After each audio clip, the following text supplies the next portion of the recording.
Hello, my friends. Welcome back to lesson two of week one Integrate Workshop. This week we're going into awareness, and today we are going to learn one of my favorite coaching tools that you can use to self-coach anytime, anywhere, on any topic.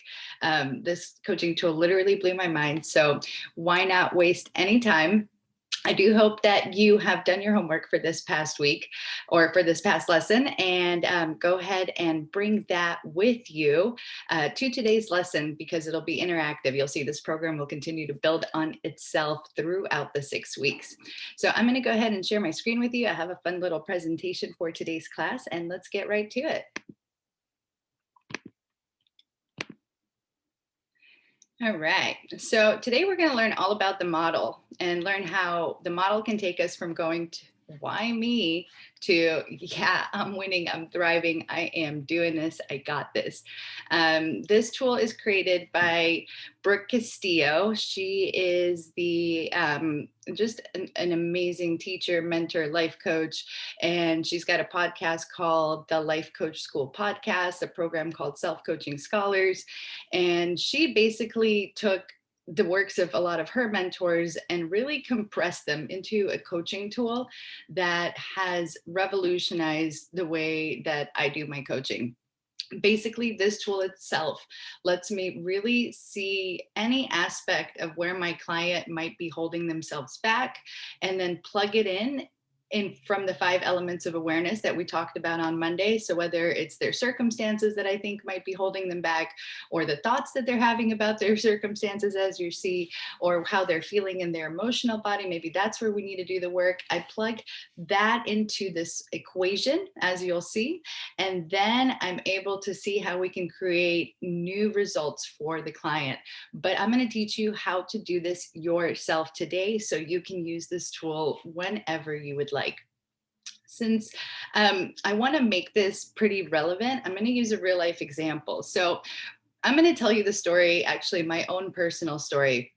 And I'm going to tell you how I use the model in my own specific life to start becoming more aware and really get out of my own depression. So, for many, many years, I was diagnosed actually clinically at a certain point. Twice at a certain point with having severe depression. And on the outside, it looked like I was actually living a pretty fun life. At one point, this was when I was living in Hawaii, and I'd always been able to travel. I had really great family. I had a lot of things going for me, and yet deep down inside, a part of me was kind of missing. So I'm going to tell you the 2 ways that I used to see my depression, and then what really shifted within me. And this will really build upon how curiosity plays into our awareness. So we'll go ahead and just start the story of 2 me's.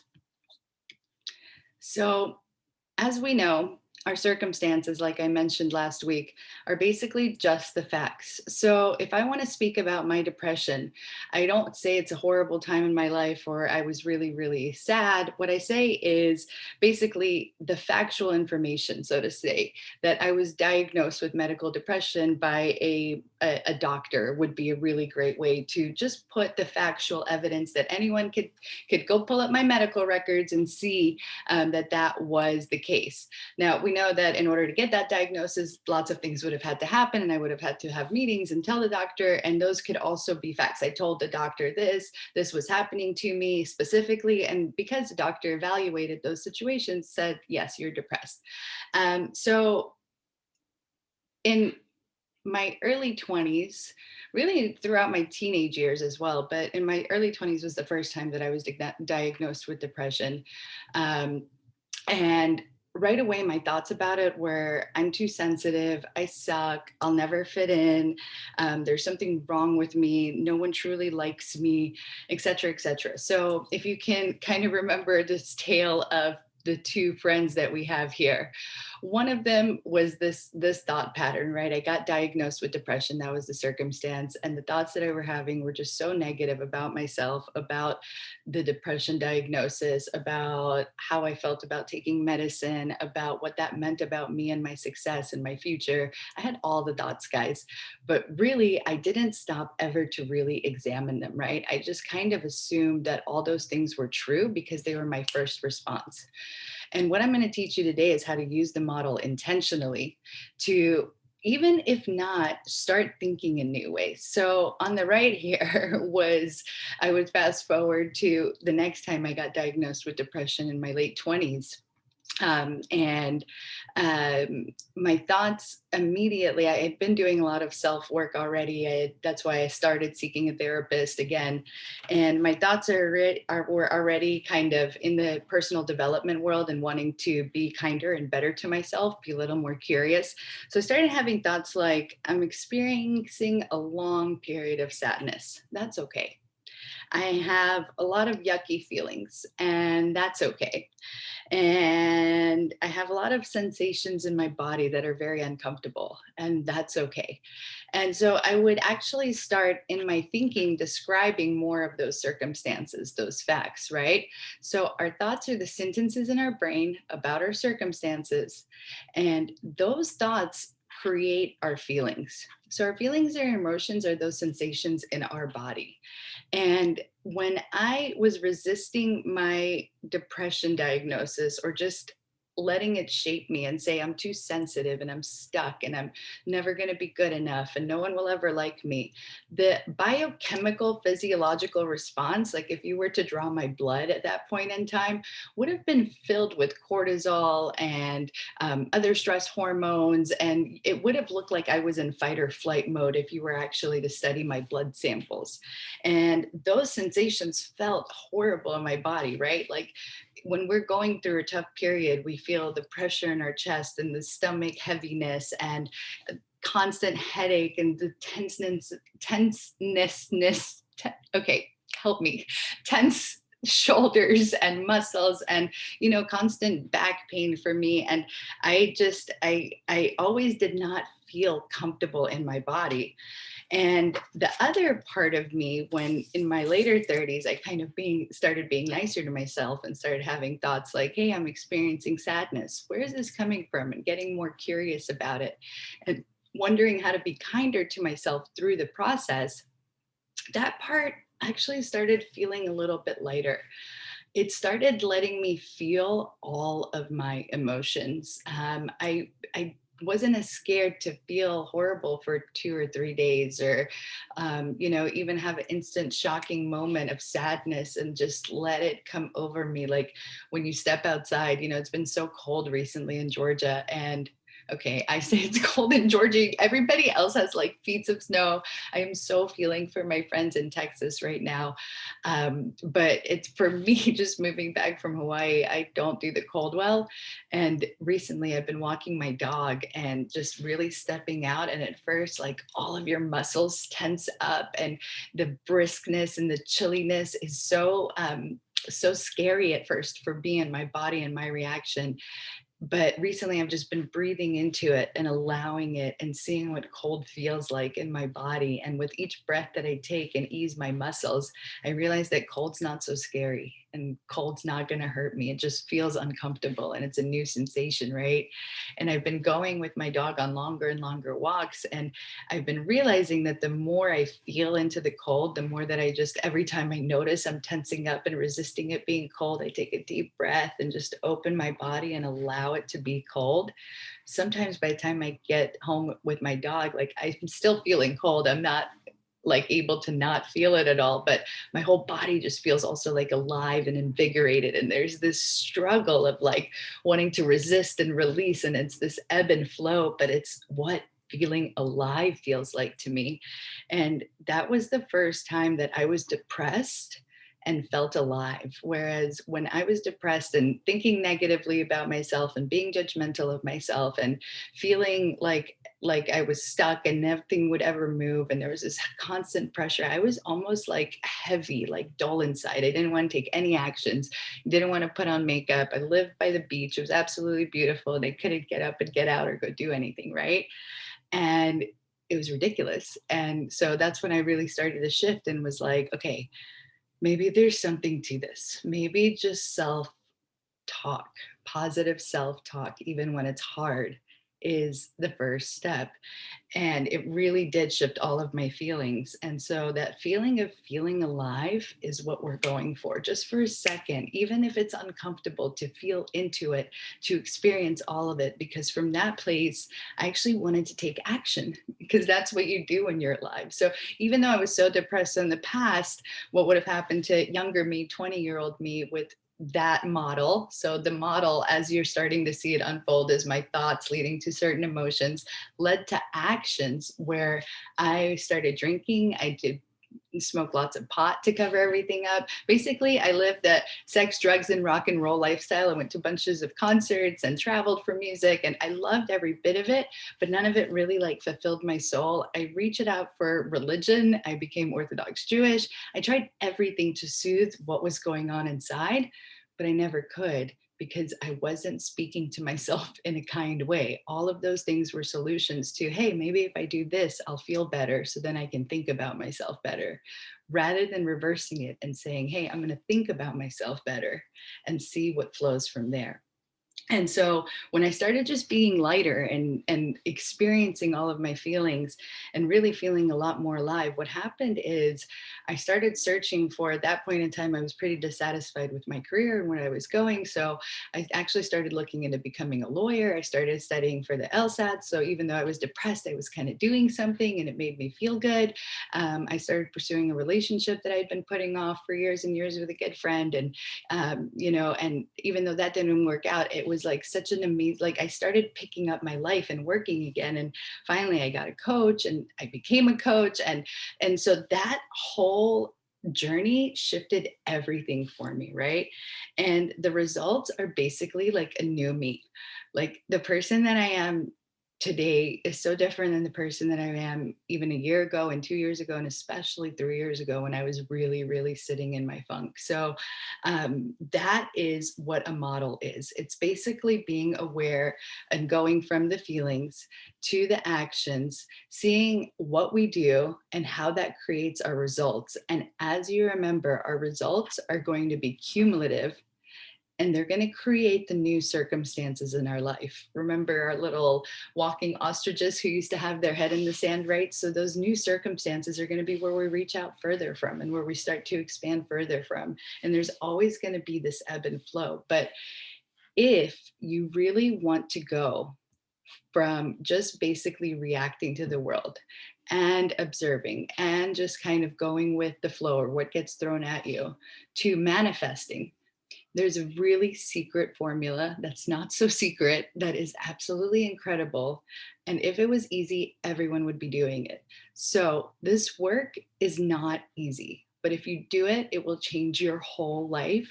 And this program is the perfect place to do this. We're going to continue to do this throughout the next 6 weeks, and I'm going to help you. But for right now, take those two thoughts that we had for Monday's class, one that you don't want to believe and one that you really do enjoy believing, that is really kind for you, that really is good and curious and nice.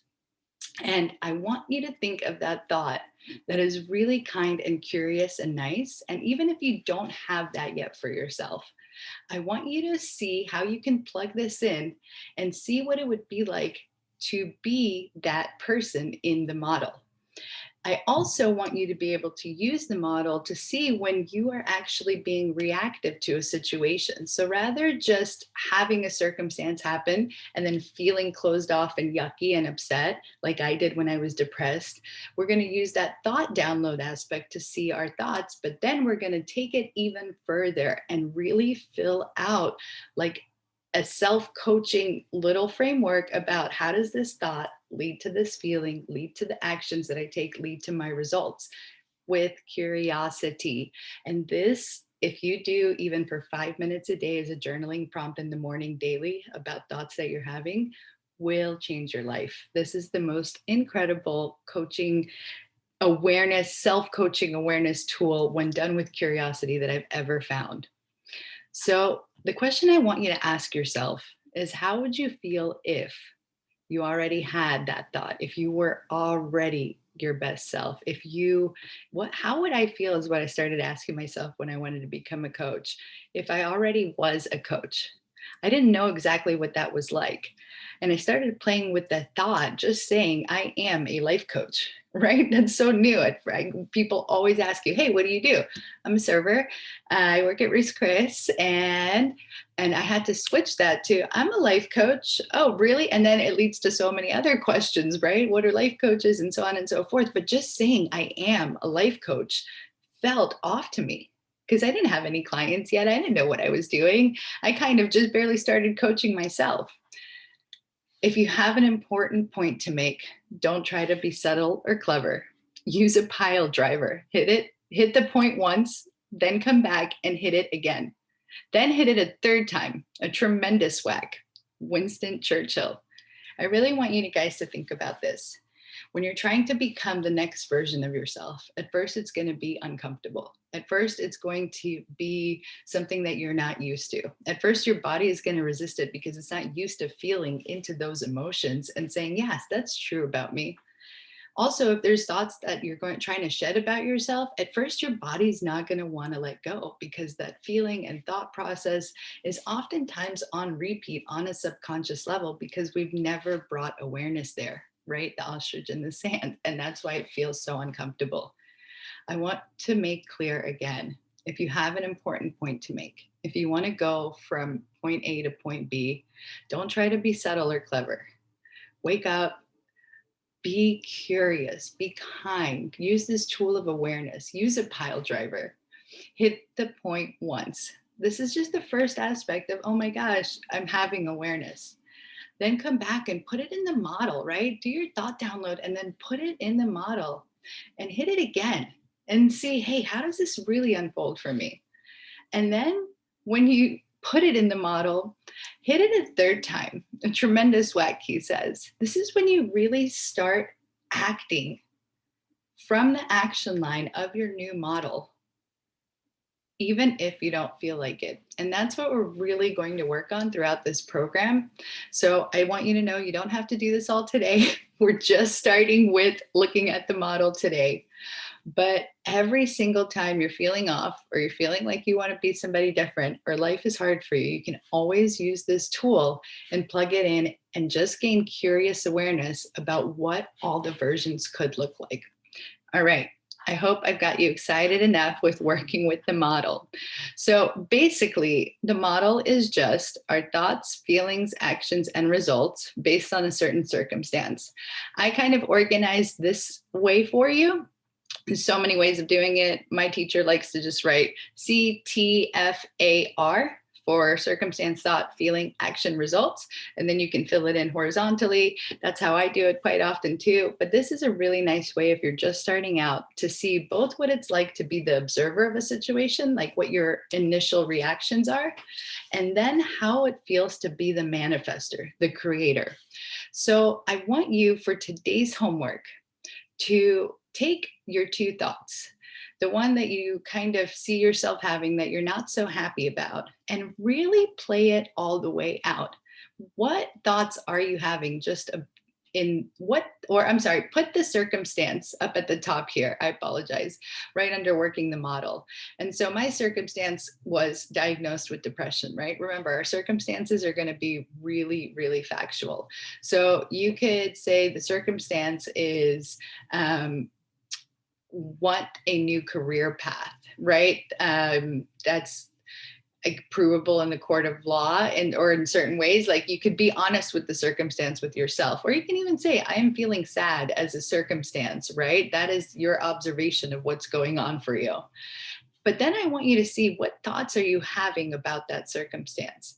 And how did those thoughts lead to the feelings that you experience in your body? And really slow down here and kind of sit with it. Like have the thought and see how it feels in your body. Now, we're really going to get into this work in week 3 with emotions. I'm so excited for that.